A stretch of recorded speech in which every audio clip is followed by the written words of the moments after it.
परमात्म्याच्या जन्माची कथा आपल्याला सांगायची जर म्हटलं तर दत्त जन्म झाला कसा. कैलासामध्ये भगवान शंकर परमात्मा आणि पार्वती माता निवांत बसलेली होती. निवांत बसलेली असताना पत्नीने मालकाला विचारावं, पण गडबडीत काही विचारू नाही. निवांत असले तरच विचारावं बरं का, नाही तर गडबडीत उत्तर मिळत नाही.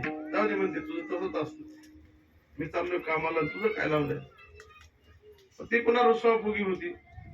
म्हणून मालकाला कुठं काम नाही, काय नाही, निवांत बसलेले, रे शांत करणे त्यांचं. त्यावेळेला प्रश्न विचारला पाहिजे. दागिने वगैरे जर आणा म्हणायचं असलं तर कामाला निघाल्यावर दागिने आणायला सांगतात तर नाही, निवांत जेवायच्या वेळेला गप्पा छप्पा चालू झाल्या. सगळे म्हणायचं आमच्याचं लग्न आहे, आपल्या जवळच लग्न आहे. हो आहे ना लग्न. बरं म्हणले, मग आपल्या दोघाला बी बोलवलंय, जावं. मालक निघून जातो. आता ध्यानात ठेवा सगळ्या, काही काही मालक रागातच राहतील ना. ते म्हणते महाराजांनी सांगितले आपल्याकडे बाला येते का काय कोण. निवांत होते असे क्षीर सिंधू परिसरी शक्तीच्या कर्णकोरी नेनो कैसरी त्रिपुरारी सांगितले जे सांगितलं. म्हणले का हो, या त्रिभुवनामाचा विचार जर केला तर त्रिभुवनामध्ये पार्वतीने सांगितलं मी पतिव्रत आहे. भगवान परमात्मा ऐकून घ्यायला लागले. दुसरी पतिव्रता लक्ष्मी आहे आणि तिसरी पतिव्रता कोण आहे? सावित्री, ब्रह्मदेवाची बायको. ब्रह्मा, विष्णू आणि महेश. पार्वतीने सांगितलं आम्ही तिघीच पतिव्रता आहेत, या जगामध्ये चौथी पतिव्रता नाही. अहिल्या, द्रौपदी, सीता, तारा, मंदोदरी, सता हे सुद्धा ती पतिव्रता आहेत. पण यांनी मापातच धरल्या नाही. त्यामुळे आम्ही तिघीच पतिव्रते, तिघी मैत्रिणी होते ना. भगवान शंकर हसले आणि हसल्यानंतर सांगितलं काय झालं हसायला. ती म्हणली तू आज्ञेने साधून, तुला माहिती नाही मृत्यू लोकामध्ये आत्री ऋषी आहेत म्हणले, आणि त्याची पत्नी जी आहे अनुसया तुमच्या तिघीपेक्षा सुद्धा ती महान पतिव्रत आहे. बरं एक गोष्ट सांगतो तुम्हाला, आपल्या मुलाला आपणच चांगलं म्हणू नये. ज्या वेळेला लोकांनी चांगलं म्हणतील आपल्या मुलाला त्यावेळेला तो चांगला आहे. बरं तापुलियाचा कळवळा आणि बाळावरी नाही.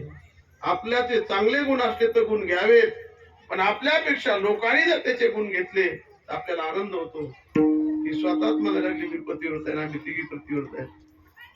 भगवान शंकर हसले आणि सांगितलं तुम्ही तिघी पतिव्रत आहात. नाही नाही, मृत्यू लोकामध्ये आत्री ऋषी त्यांची पत्नी अनुसया ही महान पतिव्रत आहे. आणि तुला जर माझं खोटं वाटत असलं तर नारदाला विचार म्हणले, तुमच्या तिघीचे पुतळे केले तर पायात बांधलेले म्हणले, डाव्या पायात बांधले फिरत येऊन देते म्हणले आमचे पाय पुतळे केलेत का. मत्सर निर्माण झाला तुम्हाला. नारदजी आले तेवढ्यामध्ये, नारदजी आल्याबरोबर बरं झालं म्हणजे नारदा तुम्ही आला. नारदा आम्ही या स्वर्गामध्ये तिघी जणी पतिव्रता आहोत, आमच्यापेक्षा कोण श्रेष्ठ पतिव्रता आहे. त्याला नारदाने सांगितलं भगवान शंकर जे म्हटले ना अनुसया महान पतिव्रत आहे, तुम्ही त्यांच्या नकाची सुद्धा बरोबरी करीत नाही. असं म्हणलं की काय करावं. नारदाच्या पाठीमागे लागल्या.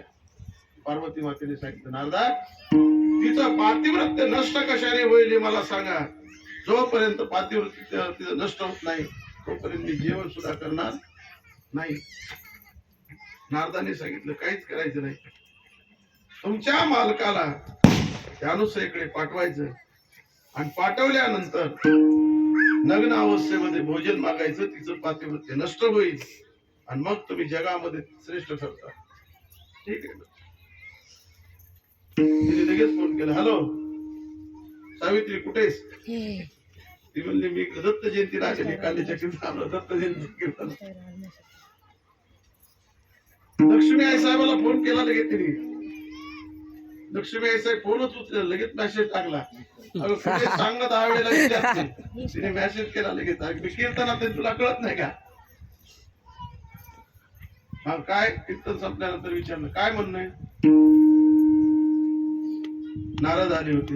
माझ्या मालकाने सांगितलं आपल्या तिघीपेक्षा सुद्धा महान पतिव्रता अनुसया मृत्यू लोकांमध्ये अत्री ऋतूची पत्नी आहे. अत्री अ म्हणजे नाही आणि त्री म्हणजे तिन्ही जगामध्ये ज्याच्या सारखा साधू नाही त्याला अत्री असं म्हटलेलं आहे. आणि अनुसया अन असूया जी कधी कुणाची असूया करत नाही, कुणाला त्रास देत नाही, अशी जी आहे तिला अनुसया म्हटलेली आहे.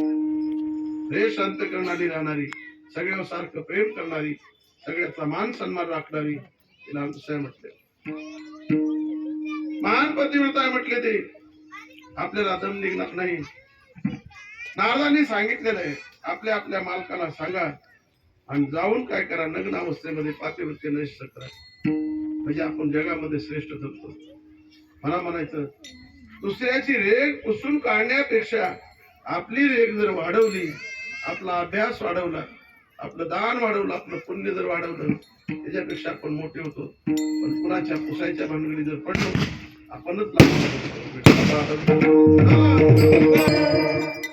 प्रत्येक जणीने हट्ट घेतला तुम्हाला जावं लागेल. सावित्रीने सांगितलं मालकाला ब्रह्मदेवाला जावंच लागेल तुम्हाला. पार्वतीने सांगितलं भगवान शंकराला तुम्हाला जावं लागेल. आणि विष्णू परमात्म्याला सांगितलं तुम्ही लक्ष्मी नाही म्हणले आज तुम्हाला जेवण बंद तिघाला सुद्धा गेल्याशिवाय नाही चालत. नाविलाज झाला बरं का. नाविलाज झाल्यावर चालले पण एकमेकांमध्ये चर्चा चालू झाली. आपल्याला पाठवलं आपल्या बायकांनी पण आपलं काही खरं नाही म्हणजे नाविलाजाने आपण चाललो. तिथं गेले अत्रि ऋषीच्या आश्रमामध्ये. लगेच अनुसयेने त्यांचं स्वागत केलं. षोडशोपचारी पूजा केली. देवाची पूजा केल्यावर हात जोडले. आज माझं भाग्य उजळलेले. संत दर्शनी हा लाभ पद्मनाभ जोडला. तिने देव जैसे परब्रह्मीचे ठसे जगी सूर्य जैसे प्रगटले. काय माझं भाग्य आज ब्रह्मा विष्णू आणि महेश सगळेच्या सगळे माझ्या आश्रमामध्ये आला. पूजा केली. अत्रि ऋषीने पूजा केली. अत्रि ऋषीने सांगितलं घरामध्ये चला आश्रमामध्ये. ते म्हणले आम्ही आश्रमात येत नाही. अनुसयेने विचारलं काय येत नाही तुम्ही. अनुसयाला सांगितलं आम्हाला तुला काहीतरी मागायचंय आणि मागितल्यानंतर ती इच्छा जर तू पूर्ण केलीस तरच आम्ही येऊ. अगोदर पाणी सोडलं हातावर, संकल्प सोडला आणि सांगितलं आमचं काहीच म्हणणं नाही.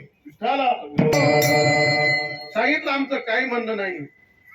नग्न होऊन आम्हाला तिघा जणाला काय कर जीव घाल म्हणले. तिने सांगितलं ठीक आहे म्हणले काही काळजी नाही तुम्ही घ्या दर्शन म्हणले. दर्शनाला लगेच तुम्हाला जीवन. आणि मग काय कमंडलूतलं पाणी घेतलं थोडं. तिन्ही बाळा त्या देवावर शिंपडलं. तिने लगेच 6-6 महिन्याचे बाळ झाले. ते पाण्यामध्ये टाकले आणि पाण्यामध्ये टाकल्याबरोबर स्तनपान केलं त्या बाळाला. आणि त्याला असा काय लावलेला होता, दोर लावलेला होता. आणि तिघा जणाला असं ती झोके द्यायला लागली. झोके द्यायला लागली. 6 महिने झाले तरी ते बाळच राहिले बरं का. त्यांचं आयुष्य काय वाढलं नाही. चंद्र सूर्य सगळे जाग्यावर ठप्प झाले. एवढ्या 6 महिन्यामध्ये सृष्टी तलावावर कुणी जन्माला आलं नाही, कुणी मेलं नाही आणि कुणाला खायला सुद्धा मिळालं नाही. कारण जन्म घालायचं काम ब्रह्मदेव करतात, पालन पोषण करण्याचं काम विष्णू परमात्मा करतात आणि संहार करण्याचं काम कोण करतात, भगवान शंकर करतात. मस्त पैकी ब्रह्मदेवाला गाणं जर म्हणायचं झालं तर ब्रह्मदेवाला म्हणायचे ब्रह्मदेवा अरे सृष्टीचं चक्र आहे, सगळ्याला जन्म घालत असताना तुला काय आहे फार त्रास झाला, आता निवांत झोपा घे. भगवान विष्णूला सांगितलं सगळ्याचं भरण पोषण करणारा तू आहेस. गतीर भरता प्रभू साक्षी निवास शरणम प्रभव फुले स्थानम निदानम निजमवेम. सगळ्याचे पालन पोषण करताना नक्की आलेत. झोप बाबा झोप म्हणजे काय करायची, धोका द्यायची. भगवान शंकरला सांगितलं सगळ्यात अवघड खातं तुमच्याकडे. जन्माला आल्यावर आनंद उत्सव साजरा करतात भरपूर खाऊ पिऊ घातल्यानंतर लोक खुश होतात, पण मारायचं म्हटल्यानंतर सगळे तुमच्या नावाने बोट मोडतात। आज म्हणले आता 6 महिने निवांत झोप घे, तुझ्या हातून अजिबात कुणी मारणार नाही। धोका द्यायला लागली। ही पतिवृत्तीची ताकद होती, पतिवृत्तीची ताकद आहे। तुका म्हणे पतिव्रता आणि तिची देवावरी सत्ता, तिची देवावर सुद्धा सत्ता असते, तिला पतिव्रता म्हणतात। विठाला नाही तर गुरुने सुदाम बाबा सांगायचे पतिव्रता ही खालता। मालकाने सांगितलं इकडचं खुरपायचंय, ती म्हणते जा तिकडं, मी नाही इकडे खुरपिणार आहे। इकडं जे तण जास्त आहे तिकडचं तण काढा, मालकाची इच्छा, ती म्हणते मी नाही, काळच रान खुरपीत। बाबा उदाहरण सांगायचे, एक पतिव्रता होती, दुपारची वेळ आहे, मालकाला जेवण वगैरे घातलंय, जेवण वगैरे घातलं आणि जेवण घातल्यानंतर साडी काढत बसली। जुन्या काळामध्ये असे तांदूळ वगैरे नसायचे, आहे ते साडी काय करायच्या अशा काढायच्या आणि काढल्यानंतर पुन्हा त्या पाकडून वगैरे घ्यायच्या आणि पुन्हा संध्याकाळी त्याचा भात करायचा साडीचा। तर ती बसली होती। आता ते साडी काढायच्या म्हणल्यानंतर मुसळ असायचे, तसं मुसळाने साडी काढायला लागली। मालकाला जीव फिव घालून काय केलं होतं, झोपवलं। पतिव्रता होती ती। एवढ्यात मालक उठले, शेजारी तिथं आली होती बसायला गप्पा मारायला। मालक आल्याबरोबर पाणी म्हटलं की तिने काय केलं, बोर असं मुसळ गेलेलं होतं, पाणी म्हटलं की तसंच मुसळ सोडलं आणि गेली, मालकाला पाणी वगैरे दिलं आणि पाणी दिल्यानंतर पुन्हा आली, मुसळ घेतलं आणि लगेच साडी काढायला लागली। शेजारी म्हणली अगं तू साडी काढत असताना मालकाने आवाज दिला, ते मुसळ असं वर गेलं, ते वरच राहिलं, खाली का आलं नाही? ती म्हणजे मी पतिव्रता आहे। ते सांगितलं पतिव्रता होण्याची लक्षणं काय? तिने सांगितलं ज्ञानेश्वरी वाचना, पतीची या मता अनुसरणी पतिव्रता, पतिव्रता होणार नाही, पतिव्रता शक्य होऊ शकत नाही। तिची फजिती झाली, पण अनुसया पतिव्रता होती। तुम्हाला सांगतो, लहान लहान बाळ केले, 6 महिने झाले तरी आपले मालक परत येत नाहीत। नारद महर्षीने जाऊन सांगितलं, का बसला तिथं? पार्वती मातेला सांगितलं, त्या तिघीलाही सांगितलं, पुन्हा लक्ष्मीला सांगितलं आणि सावित्रीला सांगितलं। अगं काय तुम्ही पाहतात, 6 महिन्याचे बाळ केलेत, पाण्यामध्ये टाकलेले आणि खुशाल ती झोपा देते आणि स्तनपान करते। जर हे असेच राहील सृष्टीमध्ये बदल झाल्याशिवाय राहणार नाही। जा म्हणले, आपली आपली मात घेऊन तिघी गेल्याबरोबर त्या ह्याच्यामध्ये आश्रमामध्ये लख असा प्रकाश पडलेला आहे। साध्या अधिकाऱ्याच्या नव्हत्या, पार्वती, लक्ष्मी आणि सावित्री साध्या अधिकाऱ्याच्या नव्हत्या। षोडशोपचारे तिने पूजा केली। तुम्हाला सांगतो कुणाची? त्या तिघीची पूजा केली, दर्शन वगैरे घेतलं आणि दर्शन घेतल्यानंतर त्या तिघींनी सांगितलं, अनुसया खरं तू पतिव्रता आहेस, तू काय कर, आमचे मालक आम्हाला परत दे। तिने सांगितलं त्या पाळण्यामध्ये आपला आपला मालक ओळखा, घेऊन जा। पार्वतीला सांगितलं, हो ना तू पुढं। पार्वतीने बघितलं तर दिसायला सारखे ते सगळे। पार्वती म्हणायला लागली, कोणता माझा मालक आहे? ती म्हणले, तू ओळखून घेऊन जा। पार्वतीला ओळख आला नाही। लक्ष्मीला ओळख आला नाही, तो देव कोणता आहे? सावित्रीला सुद्धा ओळख आला नाही। शेवटी हात जोडले अनुसयाला आणि खरी महान पतिव्रता तू आहेस, आम्ही हारलेलो आहे, आम्ही तुझ्यावरती प्रसन्न आहोत असं ज्यावेळेला माफी मागितली अनुसयेची, त्यावेळेला अनुसयेने काय केलं, कमंडलूतलं पाणी घेतलं आणि पाणी घेतल्याबरोबर काय केलं, सगळ्याच्या अंगावर टाकलं। फुलं असते तर फुलं वाटप करा, फुलं वाटप करा म्हणजे मग आपण जतन घ्या म्हणजे पटपट ओळखतो। तर ज्या वेळेला हे सगळे तिन्ही देव जे आहेत त्याशी प्रगट झाले आणि प्रगट झाल्याबरोबर त्या ठिकाणी काय झाला, आनंद झाला। त्या ठिकाणी आनंद झालेला आहे आणि मग तिन्ही देवाचे अत्यंत चांगल्या प्रकारे स्वागत त्यांनी केलं आणि तिन्ही ज्या देवता ज्या आहेत, कारण सावित्री, लक्ष्मी आणि पार्वती यांचं देखील त्या आश्रमामध्ये स्वागत केलं. आणि स्वागत केल्यानंतर हे सगळेच्या सगळे चालले, निघून चालले माघारी. त्या ठिकाणी अनुसयाची ख्याती वाढलेली, अत्रि ऋषीचं दर्शन घेतलेलं. पण 6 महिने तुम्हाला सांगतो अनुसयाला लळा लागलेला होता तिन्ही देवाचा. जात असताना काय झालं, अनुसयाने सांगितलं, देवा 6 महिने मला तुमचा लळा लागलेला आहे, तुम्ही आता चालला. देवाने सांगितलं, अनुसय माते तुझी इच्छा काय त्या मला सांग. काय इच्छा आहे म्हटल्यावर अनुसयाने सांगितलं, तिघ सुद्धा एकाच मूर्तीमध्ये तुम्ही काय व्हा, प्रगट व्हा आणि माझ्याजवळ तुम्ही स्थायिक राहा, हीच माझी शेवटची इच्छा आहे.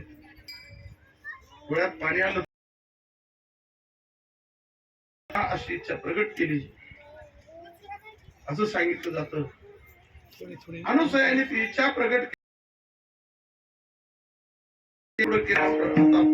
फोड आला त्या हाताला आणि फोड आल्याबरोबर त्या ठिकाणी त्या फोडातून दत्तात्रय भगवान परमात्म्याची मूर्ती अशी हातावरती प्रगट झाली. ब्रह्मा, विष्णू आणि महेश, शरीर एकच आणि शिरा मात्र 3. 3 शिरे 6 हात, दया माझे दंडवत, काकी जोडी पुढे श्वान, अशा पद्धतीची मूर्ती जी आहे ना, ती त्या ठिकाणी अनुसयाच्या हातावरती प्रगट झाली. आणि ज्या दिवशी प्रगट झाली ती मूर्ती, तो दिवस जर कोणता होता